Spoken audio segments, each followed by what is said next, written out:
So this one's about my weight and how the doctors respond to it. So I'm going to go over my weight loss and weight gain real quick. As a child, I was doing pretty good until age 5 or 7 with the Epicac. At that point, I had a little problem eating after that happened to me. After the drug overdose and the Epicac was really hard to eat, but that wasn't really the cause of my eating disorder. After I ate the food poisoning in New Mexico several times and got sick, I did have an aversion to food, but the medication gave me a lack of appetite and I am skinny to begin with. My body likes to burn fat to begin with, so there's no fat left over. It also has to burn up a lot of calories in the cold, so that's a big problem. But I was burning up a lot of calories and not eating enough. They call that an eating disorder, and there's a lot more to it. By the time I was maybe 16, I was hitting about 130. That's about it. The most I've ever weighed is about 150 plus extra muscle mass. I was weighing at like 150, something like that, and then I gained a little bit of muscle mass by trying to do a lot more exercise, stuff like that. Sometimes I say it at about more than 150, but it's really hard to say because I weighed 150 and then I spent a couple months building up muscle mass and then I lost it all. And that's so I only probably gained a couple pounds. It's hard to say how much it really was after 150, but that's the most I've ever weighed is 150 plus a couple pounds. It might be more than a couple, I don't know. I might not even scaled, but there was a lot more visible muscle mass after that. Then I lost it again. And at 150 was only for a small period of time for a couple months. I went back to about 146, then I dropped to about 136, and then I stayed between 130 and 140 for many years. Then I would go up. Like when I moved up here, I was doing pretty good. I actually gained quite a bit of muscle mass in the last 8 to 9 years. But then as I have seizures, I lose it again. I can't walk, I can't talk. It's very hard. I'm burning a lot of calories at work. So I have to keep up with the weight gain. And so I go up and down with the weight gain. And right now I'm really down. I'm barely at 100. I was at like 110 and I keep on losing. So now I have a higher fat diet, lots of refried beans, things like that to try to gain some weight without lots of meat, chicken, turkey, even beef once in a while. But I made a vow to try to limit my beef, and if unless I know that the animal was treated humanely, because it's just not right. What we do to animals is no need to treat them and cause so much pain in them. If you're gonna kill and eat an animal, there's no reason why you can't make it painless and quick and just let them roam around eating grass until you do it. But a lot of these ways we kill cattle is not painless. They know it's coming. They hear the screams and they see their fellow guy drop. They must know it's coming when they come down that line. But there's nothing they can do but wait to die. And it's not exactly painless. We could use opiates. I mean, goddamn, it's killing everybody on the streets. Why not just give the damn animals a big shot of opiates? They'll fall asleep, done. Okay, dinner served. Give them a good life before that. But some of the way that we treat animals, like frog or veal, or there's many others, even very common cattle. Chickens, we just treat them very poorly. There's no reason why we have to do that. We could spend the money, spend taxpayer money to be humane to people and animals. We can still get our food. So I try to make a commitment. I also had a dream or a message from God saying that I should stop eating beef. I really don't have a problem with the beef, and that's just a dream. So I don't, I mean, yeah, that could be something. So I should try to take consideration into what's going on and do more research about why I should eat beef or why I shouldn't eat beef. But, anyways, so I try to gain weight, and I'm doing a little better in the last month, but I'm still way, way low. And my whole life, I've gone up and down. I brought this up to the doctors, and all they've been able to tell me is, oh, you're all right. Just try to gain some weight, eat healthy. I've seen nutritionists, I've looked up diets to gain weight and be healthy. It's a lot to go over.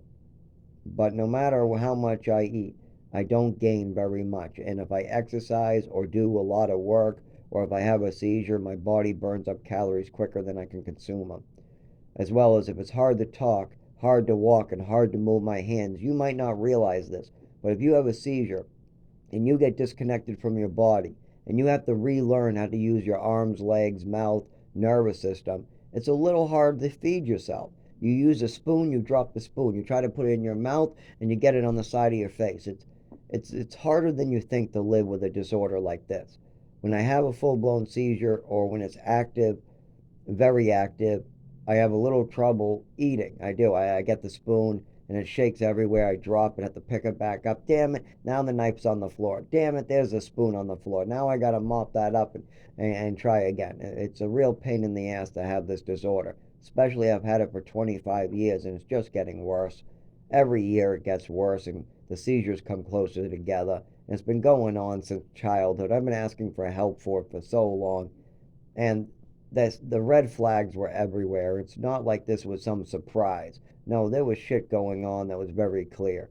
Um, my mother definitely had a mental disorder, or she was just evil. I want to call it a mental disorder because that's giving her credit. It's either that or she's a real evil person that just wanted money, just wanted retirement, and didn't care about the consequences of her actions. It's either that or she had a mental illness and she wasn't really thinking about what she was doing to my body. One or the other. But yeah, I had like eating disorder for sure, and I still have trouble gaining weight. But I like food. I eat food. I'm over what the food poisoning. I'm over the Epicac. Well, I still have acid reflux and problems with my stomach too, though. That's permanent. Whatever happened to my esophagus and stomach, acid reflux and a lot of stomach issues, could be due to all the pills I took and the Epicac, because it started before the pills. All the pills I took from childhood on, some that I chose to take, some my mother chose to take, some my mother gave me without consulting a doctor. I mean, all these combined definitely will do damage to your stomach and a bunch of other organs in your body. I also have a very, very low sperm count, so I might be sterile thanks to all these drugs. Big problem. I really don't want to be sterile, so I haven't got it checked. Because once when I get it checked, I have to admit it and say now there's nothing I can do. So it's better just to hope, but there's a problem. There's a really problem that's been going back since I was a little kid. Since I've been able to have sperm, it's just been a drop. It's a real problem. But anyways, I don't want to talk about that right now. I want to go into my food disorder. So yeah, my weight was maybe maxed out at 50 plus a couple pounds. Sometimes I say 180 because of the muscle mass, but I don't think it really could be 180. It was probably closer to 155, something like that.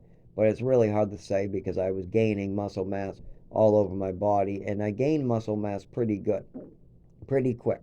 I have good muscle memory. If I spend only 2 months working out and doing the exercise, I can see the results pretty quickly. But if I have a seizure and am in a hospital bed for long periods of time, or I'm out of work with a GI injury, I lose weight very quickly. I have to keep up with the food constantly. Now, the good news is that I like cooking and I'm a very good cook. So I'm able to, and I'm a very healthy cook, or at least I try to be. I do lots of research to try to make the healthiest, cheap options I can. But anyways, there's some information about my weight gain. Now, the doctors have done very little about that. When I complain about side effects like loss of appetite or gain of appetite, there were pills where I could eat a whole frickin' pizza in 5 minutes. I mean, I could eat 10 hot dogs. I could eat 20 cookies. I take a bunch of these night pills and boy, I'm hungry. Sometimes I would take the afternoon pills and be hungry. It could go both ways. It could kill my appetite or I could gain it. And if you don't believe me, ask my nephew and my brother. I took a couple medication pills that my mother gave me before I left, and I ate a whole entire pizza before they could eat a slice each. They each got one slice. I had 6 slices. The whole pizza was gone before they could finish. That was the medication making me. I was still hungry. I ate the whole pizza, leaving them all one slice, what I feel bad about. But I was still hungry after. God damn, I'm only a kid and I'm eating 6 slices before a grown adult and another kid can eat one slice, and I'm still hungry for more. And that happened with the medication. Sometimes I'd be super hungry and no matter how much I ate, it wouldn't be enough. And other times I was not, I couldn't eat. It felt like I would vomit if I put even a pea in my mouth. If I tried to eat a piece of corn or even a little piece of chicken, chewing in and trying to swallow it, I would start choking and my stomach would get upset. It's like if you're vomiting trying to eat or something. The next time you get drunk or you have the flu and you're vomiting at the toilet, imagine trying to eat right then. And that's what it feels like. It feels like you're going to get sick, but then you have to try to eat anyways. It's something that's really hard to deal with. But the most important thing is to realize this stems, at least this doesn't quite stem from the neurological disorder. This stems from all the drugs that I took in general and all of the things that happened to me in my life, like people forcing rotten food on me in New Mexico because the fridge broke, got me really bad food poisoning, or giving me extra of a medication you shouldn't be giving, or having all these other extra medications being given, or the doctor medications that are being given, or the medications that I eventually at age 15 take myself. You put all that together and you got a stomach and esophagus disorder for sure. Your esophagus, they've called it acid reflux. And they haven't given me much answers on the stomach yet, but I do take Zofran for the stomach. It helps prevent the vomiting. And for acid reflux, I pretty much just use bay leaves. That's pretty much my go-to for stomach and acid reflux. And I try to limit it to like less than once a week. Less than that. If I have to, I'll take a Zofran. I don't try to use Tums or really anything else. I try to keep it pretty safe with the stomach. I don't need any more issues. I'm pretty very cautious about the drugs being put in my body. I hate it when people force drugs into my body too. I've had several times in my life where I've asked, please don't drug me, and then they shove a needle or they force the drugs into my body. It's a terrible experience after you know what I've been through. After you discuss what I've been through, what my mother did to me, the double druggings, I've had two of those. When you hear about those, you must imagine how traumatic it is for when you tell somebody to wait until you see a doctor and then they inject you anyways. It's like, really, man? Like you're injecting drugs into me when I told you not to? I'm telling you that the doctor has to see me first at the emergency. Oh, great, you've already injected me. So these people are loose with drugs. They'll just inject people on the street. Like they inject me. And that's probably because of some record or my seizure or, but yeah, a lot of times it's because I'm having seizures. But in the hospitals, there's also been things like Thorazine being injected into me. It's not good. They're not good situations. Now, the good news is that when I was injected with Thorazine, the staff apologized to me because of what was going on before that. A kid was sneaking into my room, touching my ass in my bed, who was literally 8 doors down, and the night staff was allowing this for a couple days before they handled it and caught it on camera. They had 3 days worth of this on camera, and I flipped out and said, this kid needs to stay the hell. No more sneaking in my room, sticking your hand down my pants. What the hell is wrong with you? Go back to your freaking room. Then I go out to the staff. Why are you allowing this kid to come in my room, get into my bed, and then stick his hands down my pants? And then they, oh, I didn't see that. And then he goes back to his magazine or phone. Then it happens again and again and again. And eventually, I make a big enough complaint that management gets involved. They check the cameras and then they apologize to me. And then they have me fill out some paperwork that probably says that they're not liable for charges or some bullshit. I'm not quite sure what the paperwork was, but they definitely wanted me to sign something that had to do with that, with this guy, in that they admitted, oh no, we know it on camera, we did see it and we're very sorry. They did apologize to me and that was good. But when this stuff happens, I have to literally like complain, and my 20th complaint, after having a kid sneak into my room and do awful things, after 20 of these and still having him do this, I have to make a bigger complaint of some type. And so then they injected Thorazine. What I knew was they're probably going to inject me against my will and stuff. And then they finally checked the cameras, and the management made a good apology. And they had this kid going in my room constantly. And even my roommate said he heard it after like one of them. And this kid literally climbed into my bed and tried to stick his hand down my pants. This is a kid who is 8 doors down. Remember, I'm an adult too. I'm an adult during this one, but the same shit used to happen when I was a kid. It's just that nobody ever checked the cameras for me. As an adult, they had to. As a kid, they didn't. And these things are bad. So, of course, they affected me. And you don't think it will affect your eating? You think I ate a 5-star meal and wanted to eat right after having some stranger stick his hand down my pants while I'm trying to sleep? Of course not. But I'm used to these places and I'm used to these crazy things happening to me. What's bad? You should not be used to abuse. If you are used to abuse and if you're comfortable being the victim, if you're comfortable with people going too far with your body, that means it's already happened several times.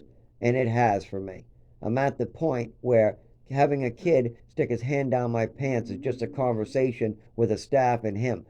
Before, most people would knock his fucking nose off. But see, I've had worse stuff done to me. This kid was mental. I just wanted it to stop. I didn't want to hurt him. That's the difference. I've had so much bad stuff done to me that something like that is a lesser to me. There are bigger things like taking away your health for the rest of your life. There are permanent things that people can do to you, and I've learned that those are the things that I can't stand. If you want to cause permanent damage to my body or to my name, or cause me to lose my health care, or cause me not to have my life and live it, those are the issues that I really, really am bothered by. Not some kid rubbing my ass. Yeah, that needs to stop right away, and something needs to be done about it right away. But it's not punch somebody in the nose and break it level for me. No, it isn't. But it should be. But I don't. The reason why is because I've had worse things done to me and I'm comfortable in that zone. Now, it's not right. I obviously stopped it right away and I went right to the staff every time, like they tell you to do. The 20th time I made a scene, I acted like I was going to go after the kid, and then obviously they injected me and checked the cameras. So that actually got them to finally check it. What they actually apologized and found days worth of this stuff. It was awful. This stuff happens all the time too. Keep that in mind.